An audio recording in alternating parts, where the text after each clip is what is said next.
बेटा 14 क्वेश्चन देखो, थीटा कोण वाले त्रिज्याखंड के संगत चाप की लंबाई है। इसका फॉर्मूला ये होता है, चाप की बात करते हैं ना, तो उसके लिए उसके आपको क्या मिलेगा, 2 पाई आर मिलेगा। तो फॉर्मूला होता है उसका थीटा बटे 360 गुना में 2 पाई आर। आपने ये याद कर रखा है, यहाँ पे थोड़ा चेंज मिलेगा आपको, ठीक है। हमने याद ये किया था और हम उसी हिसाब से लेंगे। हमने याद किया था, फॉर्मूला हमने याद कर रखा था, हमने इसका यूज करेंगे। तो देखो कैसे करें, लेकिन ये ऑप्शन कहीं मैच नहीं हो रहा है, नहीं हो रहा है ना, तो 2 से काट दो इसको, 360 को काट दो 180।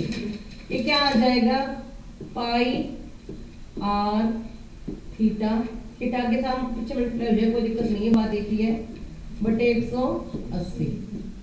ठीक है, तो ऑप्शन देखो कौन सा मैच हुआ, option A is the right answer. ठीक है, देखो यदि एक बिंदु P से C केंद्र वाले किसी वृत्त पर PA और PB स्पर्श रेखाएं परस्पर 70 डिग्री के कोण पर झुकी हुई हैं, तो POA बराबर है। ये मैंने क्वेश्चन मैंने आपको पिछली वीडियो में भी करवाया था, इस बारे में मैं बता दूंगी कैसे किया था, और आपको प्रैक्टिस भी अच्छे से हो जाएगी। ये आपका कोई वृत्त है, ठीक है, ये बाह्य बिंदु है P, बाह्य बिंदु से वृत्त पर 2 स्पर्श रेखाएं होती हैं, एक ये भी बन गया आपका PA और PB, ये आपका केंद्र बिंदु है, और ये त्रिज्या है, त्रिज्या यहाँ पे क्या होती है, आपस में लंब होती है। तो ये कोण 90 डिग्री का आ गया, ये कोण भी 90 डिग्री का आ गया, ये परस्पर कहाँ झुकी हुई है, 70 डिग्री पे। अब आप देख पाते हो कि ना, जो ये फिगर बनता है ना, ये चतुर्भुज बनता है। क्या बनता है, एक चतुर्भुज, देखो ऐसे।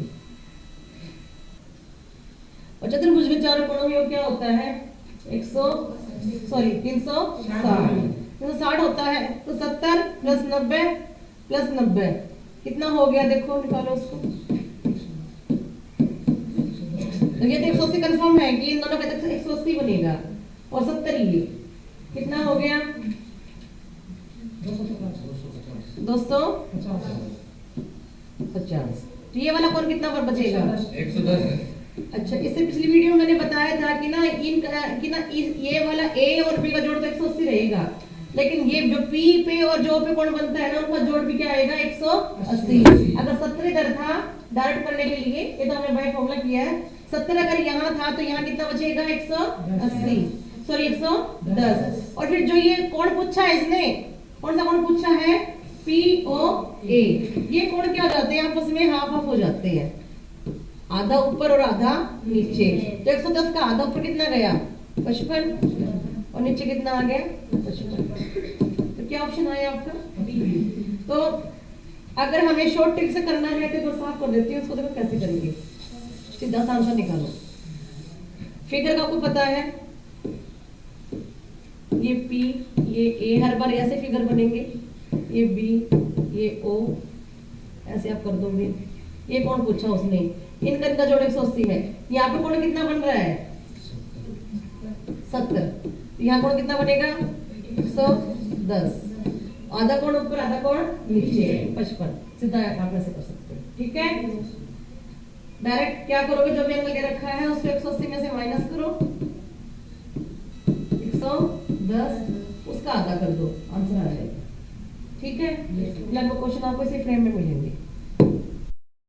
2.8 सेंटीमीटर वाले धातु के गोले का पृष्ठीय क्षेत्रफल ज्ञात कीजिए। ये क्वेश्चन जो होते हैं फॉर्मूला बेस्ड होते हैं, अगर आपको फॉर्मूला आता है तो क्वेश्चन आप बहुत इजीली आप कर सकते हो। तो ऐसे फॉर्मूला को आप लिख लिख कर प्रैक्टिस किया करो, सीधे डायरेक्ट होता है, कुछ आपको एक्स्ट्रा कुछ नहीं करना होता। तो गोले का पृष्ठीय क्षेत्रफल का फॉर्मूला होता है, गोले का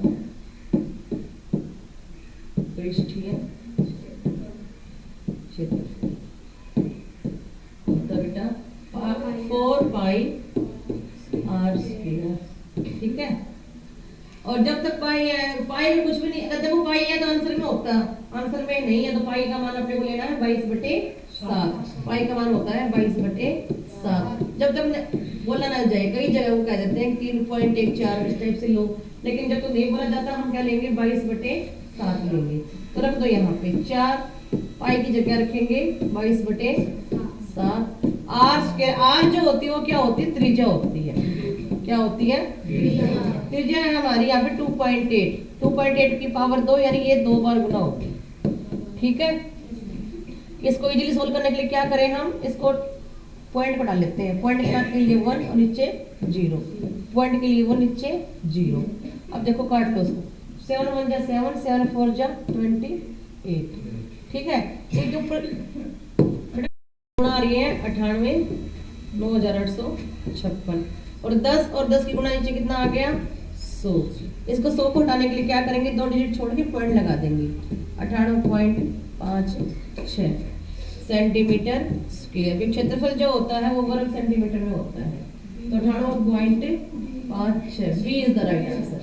ठीक है, कि 3 जमा में √5 एक अपरिमेय संख्या है, ये दिखाना आपको। तो बेटा देखो ये क्वेश्चन ना श्योर लिख लो कि ना आपका एग्जाम में आपका आएगा ही आएगा, 3 नंबर का आ जाता है ये। ठीक है, कई तो आपको मिल जाएंगे कि √5 एक अपरिमेय संख्या है, √2 एक अपरिमेय संख्या है, √3 एक अपरिमेय संख्या, ये आपको शो करना होता है। इस टाइप के क्वेश्चन भी आपको मिल जाएंगे। ठीक है, लेकिन ना फिर यहाँ पे आप पजल हो जाओगे, ये बहुत मुश्किल नहीं है। आप इसको पहले क्या करो, पहले आप ये सिद्ध करो कि √5 एक अपरिमेय संख्या है। क्या करोगे, पहले क्या करो, सिद्ध करो। क्या सिद्ध करना है कि √5 एक अपरिमेय संख्या है।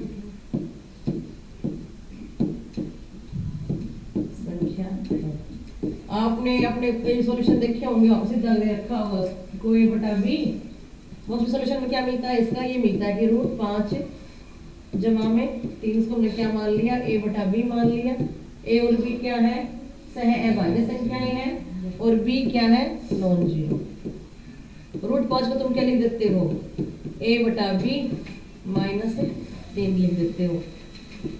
ठीक है ना, फिर तुम ये क्लेम करते हो कि √5 एक क्या है, अपरिमेय संख्या है, लेकिन ये क्या है, एक परिमेय संख्या है। फिर तुम कहते हो कि ना ये हमारी जो सामने जो सोचा था ना कि ये परिमेय संख्या है, ये कैसे माना तुमने ये माना कि ये परिमेय संख्या है, वो सोच गलत थी। लेकिन तुम ये √5 को तुम क्लेम कर पाए, वो तुमने कहाँ क्लेम किया, और जब तो क्लेम कर पाए जब तुम पहले इसको सिद्ध करोगे कि √5 एक अपरिमेय संख्या है। ठीक है, तो इसको मैं पूरा अच्छे से बताऊंगी आपको। तो उससे पहले हम क्या कर लेते हैं, √5 क्या मान लेते हैं, हम एक अपरिमेय संख्या मान लेते हैं, मतलब सॉरी एक परिमेय संख्या मान लेते हैं, और फिर उसको हम सोल्व करेंगे। क्या करेंगे, कैसे करेंगे, पूरा प्रूफ देखो उसका। सिर्फ डायरेक्ट क्वेश्चन ये भी आ सकता है, वो वहां से भी आप कर सकते हो। हम मानेंगे, माना √5 एक क्या है, एक अपरिमेय सिद्ध करनी है ना, परिमेय मान लेते हैं। कैसी संख्या है, एक परिमेय संख्या है। ठीक है, परिमेय है तो ये किस परिमेय संख्या a बटा b टाइप में होती है, तो ये भी a बटा b टाइप में है। a और b भी कंडीशन है कि इनका जो GCD है, इंग्लिश में बोले तो GCD और हिंदी में बोले तो सह अभाज्य। GCD क्या है, 1 है, या फिर a और b दोनों भाषा आप लिख सकते हो जो आपको अच्छी लगे। a और b कैसी हैं, सह अभाज्य संख्याएं हैं, सह अभाज्य संख्याएं। सह अभाज्य मतलब यही होता है कि उनको ना एक जो 1 डिजिट 1 होता है ना अपना, वही डिवाइड करता है, बाकी किसी और नंबर से आपस में डिवाइड नहीं है, कॉमन डिवीजन उनका 1 ही है। सह अभाज्य संख्याएं है। एक कंडीशन बी पे भी होती है कि जो बी है वो होता है हमारा नॉन जीरो, मतलब बी हमारा जीरो नहीं होना चाहिए। अगर बी जीरो हो गया तो क्या हो जाएगा, ये इनफाइनाइट वैल्यू बन जाएगी। ठीक है, 5 से 1 लगाएंगे और क्या करेंगे, क्रॉस मल्टीप्लाई करेंगे, आर पार गुणा, ये आ जाएगा आपका √5b बराबर 1। फर्स्ट स्टेप तो आपका ये है। ठीक है, फिर क्या करेंगे, दोनों तरफ वर्गमूल वर्ग करने पर, वर्गमूल नहीं वर्ग करने पर, दोनों तरफ वर्ग करने पर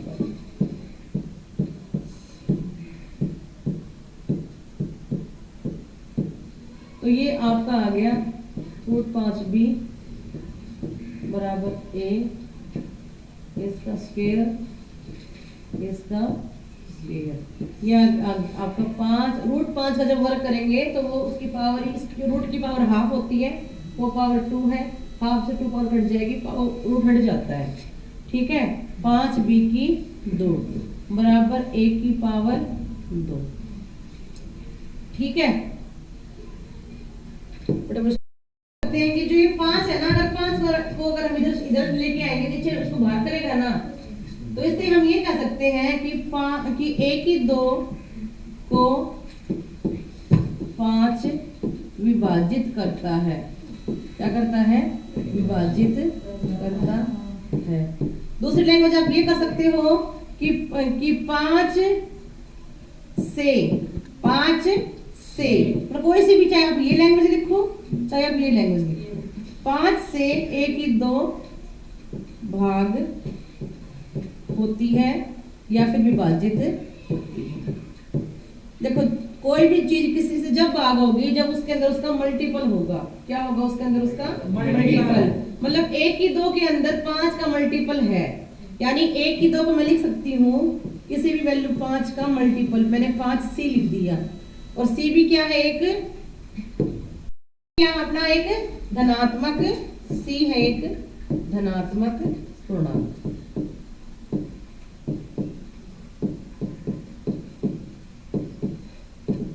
ठीक है, अब यहां कर लेते हैं इसको सही। ये तो इससे भाग हो ही रहा है, लेकिन हम इसका यूज नहीं करेंगे। हम एक प्रमेय लगाएंगे इससे पहले। कौन सी प्रमेय थी वो? कि अगर कोई प्राइम नंबर, अगर कोई p, मान लो कोई क्या है, एक प्राइम नंबर है, एक अभाज्य संख्या है, एक डिवाइड्स a की 2, मतलब a की 2 को क्या करता है? वो भाग करता है, तो वो नंबर a को भी क्या करेगा? भाग करेगा। ये भाग का निशान है। तो अगर मान लो 5 a की 2 को भाग करता है, तो 5 किसको भाग करेगा? a को भी क्या करेगा? भाग करेगा। इसका मतलब a की 2 के अंदर तो 5 का मल्टीपल था ही, लेकिन a के अंदर भी क्या है? 5 का मल्टीपल है। a को हम लिख सकते हैं क्या? 5c, जहां c क्या है? एक धनात्मक पूर्णांक है। क्या है? धनात्मक पूर्णांक। ठीक है, इसका यूज करेंगे हम। यहाँ पर हम क्या करेंगे? फिर से इसको क्या करो? दोनों तरफ वर्क कर लो। दोनों तरफ वर्क करने पर क्या आ जाएगा? a की 2, 5 की पावर 2 25, और c की पावर 2। इसका हमने वर्क किया इस पूरी वैल्यू को। ठीक है, हमने समीकरण नंबर 2 नाम दे दिया, और ये हमारा समीकरण नंबर 1 है। इस a की 2 का मान हम कहाँ रखेंगे? 1 में रखेंगे।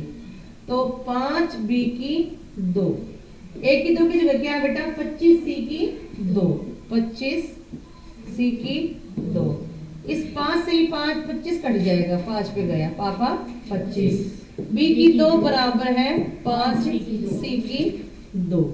इसको मैं ऐसे लिख सकती हूँ पुरानी लैंग्वेज में, यहाँ जैसे यहाँ लिखा था क्या कि 5c की 2 बराबर है b की 2।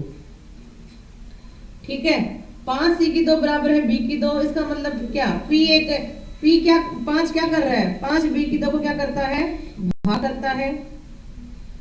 फिर वही एक पुरानी प्रमेय कि अगर p a की 2 को भाग करता है तो p a को भी क्या करेगा? भाग करेगा। 5 b की 2 को भाग कर रहा है, इसका मतलब क्या? दिस इंप्लाइज कि 5 जो है वो b को भी क्या करेगा? भाग करेगा। ठीक है, तो क्या कर रहा है? भाग कर रहा है। और यहाँ क्या कर रहा है? 5 a को भाग कर रहा है, और यहाँ क्या कर रहा है? 5 b को भाग कर रहा है। एक बार देखो चीजों को अच्छे से देखो। यहाँ क्या कर रहा है? 5 a को भाग कर रहा है, यहाँ क्या कर रहा है? 5 b को भाग कर रहा है। इसका मतलब a और b दोनों को ही क्या कर रहा है? 5 भाग कर रहा है। इसका मतलब उनका जो हाईएस्ट कॉमन फैक्टर है या फिर जो जीसीडी है, क्या आ रहा है? 5 आ रहा है। यहाँ से हम क्या कह सकते हैं? यहाँ से और यहाँ से हम क्या कह सकते हैं कि जो जीसीडी है जिसका क्या है? 5। लेकिन हमने क्या माना था कि जो ए और बी का जो जीसीडी है वो क्या माना था हमने? देखो दिखा देती हूँ मैं। हमने माना था कि जो ए और बी का जो जीसीडी है वो क्या माना था हमने? 1 माना था। ठीक है, ये सब कुछ गलत क्यों आया? क्योंकि हमने इसका मतलब हमने जो माना, हमने क्या माना कि ये एक परिमेय संख्या है √5। इसलिए सारा ये कबाड़ा हुआ, वरना होता ही नहीं। तो इसका मतलब हमने जो हमारी जो सोच थी या फिर हमारी जो कल्पना थी वो गलत थी। क्या क्या कल्पना की थी हमने कि जो √5 है एक परिमेय संख्या है, लेकिन ये तो इसने तो विरोधाभास दे दिया, कंट्राडिक्शन आ गई। इसका मतलब √5 कैसी संख्या है? एक अपरिमेय संख्या है। अब हम आपको जो मेन चीज है ना वहां पे पहुंचेंगे। देखो ये करना था क्वेश्चन, हमारा मेन क्वेश्चन पे आ जाते हैं। मेन क्वेश्चन हमारा ये था कि 3 जमा में √5 कैसे संख्या सिद्ध करनी थी हमने? ये एक अपरिमेय। इसको हम मान लेते हैं बड़ी ए और बड़ी बी। बी क्या है? क्योंकि ना वो कंफ्यूज हो जाएंगे, अब तो प्रूफ तो वो भी दिखाना पड़ेगा, इसलिए हमने कैपिटल में ले लिया इसको। और ए और बी कैसे मान लिया हमने? वही जीसीडी ऑफ ए बी क्या मान लिया हमने? कैपिटल ए बी का 1। ठीक है, लेकिन देखो √5 को यहाँ रखो आप, a बटा b माइनस 3। देखो इधर देखो ये परिमेय a बटा b परिमेय, 3 परिमेय, इनका अंतर परिमेय, √5 अपरिमेय, दोनों बराबर कैसे हो सकती है? तो ये भी विरोधाभास है। तो ये कैसे संख्या बन गई? ये अपरिमेय। तो इस प्रकार से हम इसको कर सकते हैं।